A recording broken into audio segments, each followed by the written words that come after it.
so complicated when it hurts.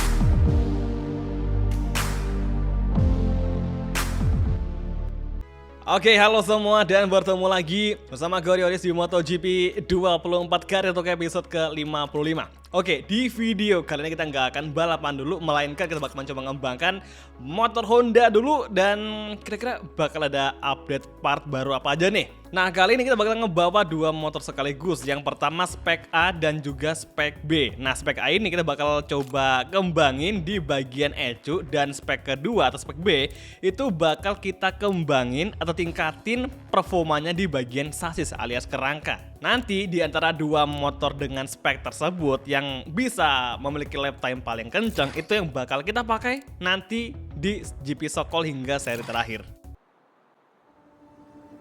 Oke guys, tiba lagi kita di sirkuit Mugello untuk tes kedua musim ini. Tes pertama di Jerez, kemudian tes kedua itu di sirkuit Mugello di Italia. Dan sekarang kita udah tiba di garasi, dan di sini bisa kalian lihat untuk peningkatannya. Untuk spek A ini bakal ada peningkatan di bagian tenaga mesin, terus penghematan bahan bakar, terus juga ada di bagian stabilitas. Terus ada peningkatan juga di bagian aerodinamika dan juga ada peningkatan di bagian pengembangan elektronik. Jadi meskipun kita udah milih fokus di ECU, tapi ternyata dari Honda sendiri pun tidak serta-merta mengembangkan di ECU saja, tapi diratakan ke bagian-bagian lainnya. Dan di sini jeleknya gue tuh nggak bisa ngecek kira-kira apa aja yang ditingkatin untuk spek B, karena yang ditampilin ini merupakan spek A saja. Jadi peningkatan statistiknya itu yang bisa kita lihat cuman motor spek A saja. Spek B nggak bisa kita lihat juga, karena udah gua otak-atik tekan tombol apapun nggak bakal bisa. Nggak bisa nampilin peningkatan statistik dari motor spek B. Jadi gua rasa ya kita cuma bisa ngelihat ngepantau spek A saja nih. Ya meskipun kalau dari segi testing motornya itu bisa dipakai keduanya. Hanya saja untuk tampilan peningkatan statistiknya itu yang nggak bisa kita lihat, khususnya di motor spek B. Pokoknya cuma spek A saja yang bisa kita lihat untuk statistik peningkatannya cuy. Nah, sekarang kita bakal coba untuk ngelakuin time attack. Ini pertama kita menggunakan spek A, maksudnya spek B, yang mana spek B ini merupakan motor yang dikembangkan lebih dominan dari ridersnya sendiri. Kalau spek A itu lebih dominan dikembangin sama Honda langsung cuy. Oke, di turn 1 kita cukup late braking sehingga kita melebar juga, nggak masalah. Ini pertama kali kita jajal lagi di Mugello setelah beberapa hari. Dan gue tuh kayak apa ya, kalau ngeliat dari video yang kemarin apalagi di komentar itu kayak udah mulai banyak nih ternyata fansnya si Asep untuk berlaga berkompetisi di MotoGP Karir. Jadi thank you banget yang udah mau ngerelain waktunya buat nimbrung nih untuk perjuangannya si Asep di MotoGP Karir. Apalagi sekarang ini gue rasa lagi seru-serunya, soalnya kita berjuang banget ngembangin dari bawah yang namanya Honda kan, yang sebelumnya kita dari Yamaha yang udah menjadi pengisi runner up di musim lalu, kemudian kita hengkang ke Honda, dan itu pun kita nggak langsung menjadi tim leader, melainkan kita menjadi second rider dulu nih di Repsol Honda, kemudian bertarung lawan lamar ini hingga akhirnya di beberapa seri belakangan kemarin tuh kita udah bisa menjadi tim leader untuk Repsol Honda, dan sekarang kita yang menjadi pemegang kendali pengembangan motor ini. Ya semoga saja nih Honda bisa cocok sama gaya balapnya si Asep yang lebih dominan late braking cuy. Oke, final chicane dan sekarang menuju last corner. Dan ini gue rasa kita nggak akan bisa ngedapetin lap time yang optimal, karena tadi sempat mistake di turn 1 di San Donato. Kita agak sedikit mistake sehingga lap time kita kayak agak sedikit kebuang percuma. Tapi ya oke lah, yang penting ini kita udah ngelakuin satu putaran dan kita bakal lanjut di putaran kedua. Oke, 148, sekian detik menuju turn 1 San Donato. Hati-hati. Oke, kita bakal nge-braking cukup lambat dan oke, lumayan bagus meskipun nggak dapat apexnya, tapi kita bagus tepat di tengah-tengah garis yang sering dilewatin sama para pembalap. Dan so far ini guys ya, misalkan gue ngebandingin performanya dengan Honda yang sebelum tes ini, itu Untuk peningkatan nggak terlalu berasa signifikan, hanya saja ada sedikit peningkatan soal stabilitas di bagian handling. Terutama ketika stabilitas saat kita masuk tikungan sama pergantian direksi. Itu lebih stabil dan lumayan enak. Ya meskipun tidak sesignifikan jika dibandingin sama motor yang kemarin. Dan sekarang Peko menjadi pembalap tercepat dengan YZR-M1, namun nggak lama di overtaking atau digeser oleh dua Ducati Factory. Tapi ya tetap aja sebentar ini lap time tercepat masih 148,019, sangat jauh jika dibandingin sama lap time kita kemarin waktu balapan di GP Italia. Oke, ini bisa kalian lihat ini di tribun benar-benar kosong banget, gak ada penonton sama sekali, bahkan Martial pun kayaknya juga nggak ada cuy. Tuh kan nggak ada. Oh ada, 1 biji doang di tiap tenda. Gila, bener-bener real banget ya. Ini tesnya bener-bener dibikin sepi banget, tidak ada penonton. Hanya saja nih yang bikin kurang berasa vibes tesnya itu karena masih ada papan sponsor yang nempel di pinggir lintasan. Karena kan biasanya kalau kita lagi ngeliat testing tuh di tiap sirkuit biasanya emang nggak ada semua sponsor, kondisinya udah jelas pasti. Sekarang lap time kita 147. Spek B oke, kita udah tes dan kita akan coba masuk ke B dulu dan kita bakal mengganti ke spek A kira-kira dengan setup yang sama, dengan kompon ban yang sama, kira-kira bakal memiliki lap time yang lebih kenceng nggak dari spek B ini cuy. Oke, kita bakal coba ganti ke spek A dan ya ini kita nggak bisa ngeliat peningkatan di spek B itu apa aja, tapi yang jelas dari lap time-nya ini kurang memuaskan jika kita mengambil acuan dari lap time kita kemarin waktu balapan di GP Mugello atau di Italian Grand Prix. Oke, kita ini supaya imbang, supaya adil, kita pakai bannya masih fresh tire, good, oke. Langsung aja turun ke dan bakal coba lagi ngegeber nih. Jadi kita bakal masuk ke lap time ketiga dengan motor spek A atau motor yang dikembangkan lebih dominan dari Honda langsung. Ya kita mungkin sepersekian aja ngembangin di motor ini. Kalau yang benar-benar full pengembangan kita di spek B. Jadi ya oke lah sih. Berapakah lap time yang akan kita dapatkan di putaran ketiga ini atau putaran pertama dengan spek A? Let's go. Last corner. Soal top speed mesin ini udah bagus banget, hanya di bagian entry corner aja yang kadang kita suka bablas juga kalau ngelakuin lap braking. Dibanding sama Yamaha itu jauh banget untuk pengeremannya. Oke, main straight kita masuki dan menuju turn 1. Kita mencoba light braking. Oke, agak melebar dari resiko itu masalah. Astaga, kita mah ngelewatin gravel, untung aja kita nggak crash dan bagusnya di sini di tes tuh kita nggak akan dapat hukuman cuy. Nggak akan dapat peringatan.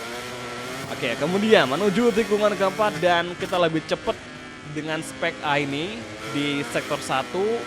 Apakah di sektor 2 bakal sama? So far Marco Bezzecchi masih mengisi tempat kedua.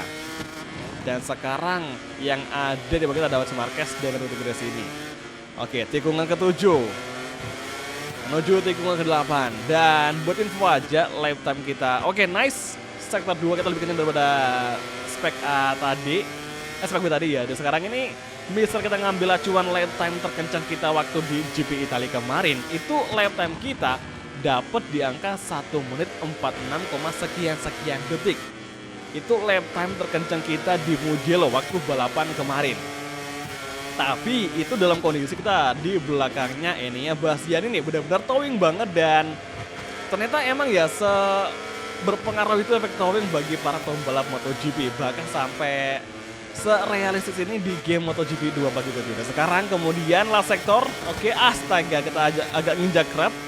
Kita bakal kehilangan lap time di last sektor. Kemudian last corner hati-hati, oke, cukup tipis sama krep tadi. Kemudian exit corner menuju finish line dan kira-kira berapa lap time kita di Italian Grand Prix atau Italian Test ini? 1.46 nggak bisa, gagal. Oke, coba lagi di putar kedua, barangkali bisa. Kita overtaking Marc Marquez di first corner, nice. Oke, dapat apexnya dan gila ini Dogres ini benar-benar kompak banget. Tes saja mereka gandengan cuy. Oke, tikungan kedua, tikungan 3, Tony Arbolino. Oke, kita overtaking. Ini merupakan debut perdana si Tony dengan Ducati. Ducati Gressi dia menggantikan Alex Marquez yang pindah ke gas-gas Tech 3. Kemudian tikungan 5, nice. Kita kayaknya di sektor 1 lambat banget, tapi apakah bisa kita improvisasi di 3 sektor terakhir? Let's go, coba aja. Dan ini jujur si Tony agak sedikit ngeganggu lap time kita, atau proses kita tuh ngecetak lap time tercepat. Sekarang di sektor 2 bagus sekali gapnya warna merah. Kita lebih kenceng dari lap time kita. Kayaknya sih bisa nih tembus di 1.46 cuy. Coba aja, yang penting kita nggak mistake. Kalau kemarin kita bisa kenceng karena emang ada bantuan towing dari Enea Bastian ini. Dan sekarang kita nggak towing dan sering banget mistake jujur. Kayak langsung hilang gitu aja. Dan berasa momentum seperti di GP Italia kemarin itu kayak jarang banget gue alamin. Nggak astaga ngelebar lagi. Oke, kayaknya gue bakal ulang aja time attack kali supaya lebih afdol, karena ini kebijakan mistake dan kita bakal coba ulang lagi di putaran selanjutnya kan malah potong jalur. Oke, sekarang kita kembali lanjutin untuk tes di Italia dan gue bakal coba lebih ngepost lagi di putaran ke-5 ini. Dan ini ada Taka Nakagami dengan Ducati Pertamina VR46. Gila, Taka lumayan nih. Untuk sementara Taka di urutan ke-17. Gue rasa Taka belum bisa menemukan setting terbaik dengan Ducati, dan atau mungkin emang karena basicnya pembalapnya aja yang kurang bagus nih. Hampir saja kita nabrak Taka cuy. Untung aja dia masih bisa kita hindari. Oke, main straight dengan spek A ini, force corner. Kira-kira bisa nggak kita memiliki lap time tercepat daripada lap time itu sebelumnya? Oke, hati-hati. Tikungan 2. Oke, nice. Tikungan 3 oke. Gapnya masih cukup stabil dan kita lebih kenceng dari sektor 1 yang tadi. Dan sekarang oke, gue rasa ini lebih lambat dari putaran kita sebelumnya. Meskipun putaran yang sebelum ini kita nggak tuntas karena jelas itu bakal belakang dan kita nggak bisa menuntaskan lap time tersebut. Oke, sekarang sektor kedua masih kurang memuaskan. Aduh, nggak bisa nih. Oke, sektor 2 kita berapa nih? Tipis banget gila. Kayaknya kita di putaran yang ini malah kurang bagus nih. Tapi is oke lah, gue udah mulai dapat ritmenya. Dengan gaya balap dengan racing lens sekacau ini, jika dibandingin sama spek B yang tadi, gue rasa speknya lebih menjanjikan untuk kita pakai hingga akhir musim.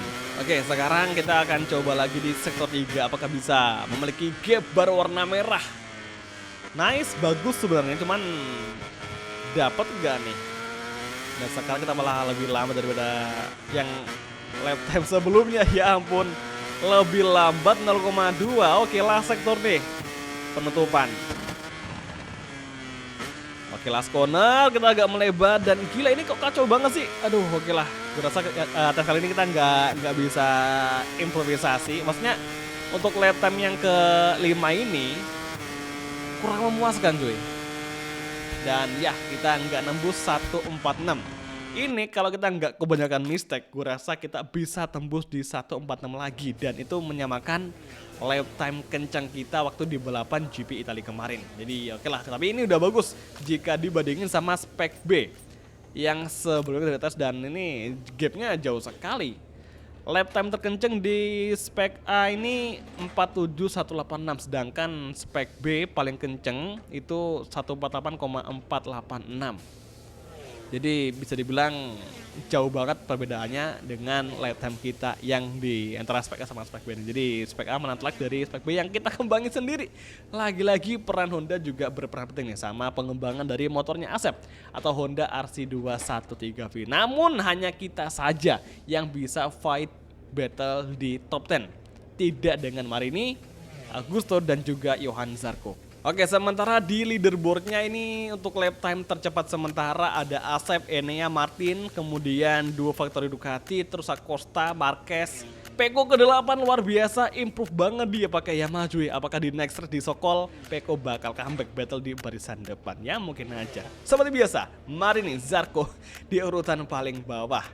Joan Mir, Taka belum bisa klop dengan Desmo Sedisi. Alex Rins lumayan ya meskipun nggak bisa fight di top 10. Oke lah, Jadi kita bakal akhir aja tes di Mujul ini, dan ini menjadi tes terakhir kita di musim ini bersama Honda. Dan mungkinkah Asep bisa bertarung hingga nanti di Valencia untuk memperebutkan posisi pertama dari Enea Bastian ini? Let's see. Dan ternyata baru di sini kita bisa ngelihat untuk keseluruhan upgrade performanya antara spek A dan juga spek B.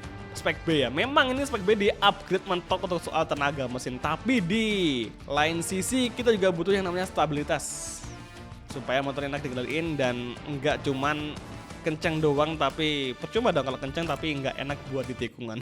Jadi spek A fix kita gunakan di seri Sokol hingga nanti di akhir musim. Jadi oke semua, kalau gitu terima kasih nonton dan sampai ketemu di next race tepatnya di Sokol atau Kazakhstan GP. Thank you nonton dan sampai ketemu lagi di video MotoGP Karir untuk episode selanjutnya. Thank you, bye dan ciao, sampai jumpa.